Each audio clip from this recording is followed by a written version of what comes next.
Le secret de Marie. Strophe 31 à 36. Strophe 31. On met bien par cette dévotion ses mérites entre les mains de la Sainte Vierge. Mais c'est pour les garder, les augmenter, les embellir. Parce que nous ne pouvons nous communiquer les uns aux autres les mérites de la grâce sanctifiante, ni de la gloire. Mais on lui donne toutes ses prières et bonnes œuvres en tant qu'impétratoires et satisfactoires pour les distribuer et appliquer à qui il lui plaira. Et si après s'être ainsi consacré à la Sainte Vierge, on désire soulager quelques âmes du purgatoire, sauver quelques pécheurs, soutenir quelqu'un de nos amis par nos prières, nos aumônes, nos mortifications, nos sacrifices, il faudra le lui demander humblement et s'en tenir à ce qu'elle en déterminera sans le connaître. Étant bien persuadé que la valeur de nos actions, étant dispensée par la même main dont Dieu se sert pour nous dispenser ses grâces et ses dons, ils ne peuvent manquer d'être appliqués à sa plus grande gloire. Strophe 32. J'ai dit que cette dévotion consiste à se donner à Marie en qualité d'esclave. Il faut remarquer qu'il y a 3 sortes d'esclavage. Le premier est l'esclavage de la nature. Les hommes bons et mauvais sont esclaves de Dieu en cette manière. Le second, c'est l'esclavage de contrainte. Les démons et les damnés sont les esclaves de Dieu en cette manière.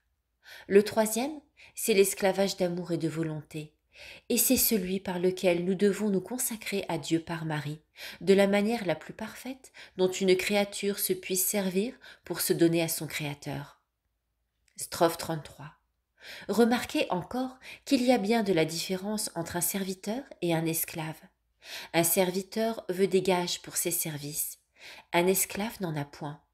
Le serviteur est libre de quitter son maître quand il voudra, et il ne le sert que pour un temps. L'esclave ne le peut quitter justement. Il lui est livré pour toujours. Le serviteur ne donne pas à son maître droit de vie et de mort sur sa personne. L'esclave se donne tout entier, en sorte que son maître pourrait le faire mourir sans qu'il en fût inquiété par la justice. Mais il est aisé de voir que l'esclave de contrainte a la plus étroite des dépendances qui ne peut proprement contenir qu'un homme envers son Créateur. C'est pourquoi les chrétiens ne font point de tels esclaves. Il n'y a que les Turcs et les idolâtres qui en font de la sorte. Strophe 34. Heureuse et 1000 fois heureuse est l'âme libérale qui se consacre à Jésus par Marie, en qualité d'esclave d'amour, après avoir secoué par le baptême l'esclavage tyrannique du démon. Strophe 35.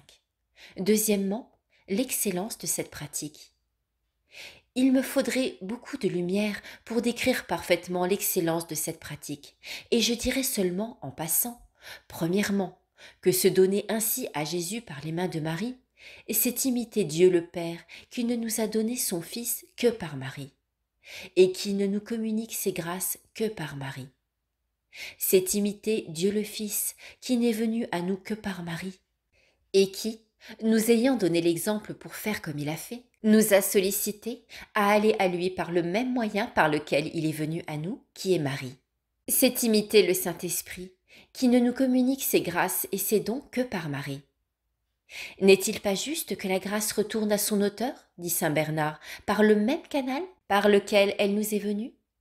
Strophe 36. Deuxièmement, aller à Jésus-Christ par Marie, c'est véritablement honorer Jésus-Christ, parce que c'est marqué que nous ne sommes pas dignes d'approcher de sa sainteté infinie directement par nous-mêmes, à cause de nos péchés, et que nous avons besoin de Marie, sa sainte mère, pour être notre avocate et notre médiatrice auprès de lui qui est notre médiateur. C'est en même temps s'approcher de lui comme de notre médiateur et notre frère, et nous humilier devant lui comme devant notre Dieu et notre juge. En un mot, c'est pratiquer l'humilité qui ravit toujours le cœur de Dieu.